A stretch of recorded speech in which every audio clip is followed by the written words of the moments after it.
ધોરાજીના દાદરવાડી વિસ્તારથી કૈલાસનગર અને રેલવે ફાટકથી જૂનો રાજમાર્ગ તરીકે પ્રખ્યાત અને મોટી પરબડી ગામે જતો ગોંડલ સ્ટેટના વખતનો આ રાજમાર્ગ છે.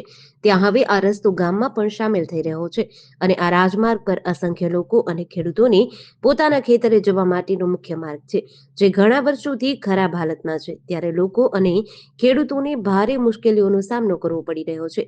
ગ્રામીણ સડક યોજના અને કૃષિ સડક યોજના હેઠળ રાજમાર્ગ મેટલ રોડ બનાવવાની માંગને લઈને આગેવાનો અને ખેડૂતો આજે ધોરાજી મામલતદાર કચેરીએ પહોંચ્યા હતા અને આવેદનપત્ર આપવામાં આવ્યું હતું. આ મુખ્ય માર્ગને યોગ્ય સમારકામ કરવામાં આવે તેવી લોક માંગ ઉઠી છે.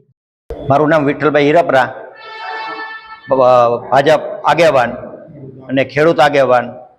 ધોરાજીની અંદર વર્ષો જૂનો જે અમારે ગોંડલ સ્ટેટ વખતનો જે રાજમાર્ગ આવેલો છે એ ધોરાજી અવેડા ચોકથી લગાડીને મોટી પરબડીનો રાજમાર્ગ કહેવાય છે. 33 ફૂટનો એ રાજમાર્ગ હોય છે. ત્યાં હજારો ખેડૂતોની અવર જવર હોય છે, ગામ લોકોની પણ અવર જવર હોય છે.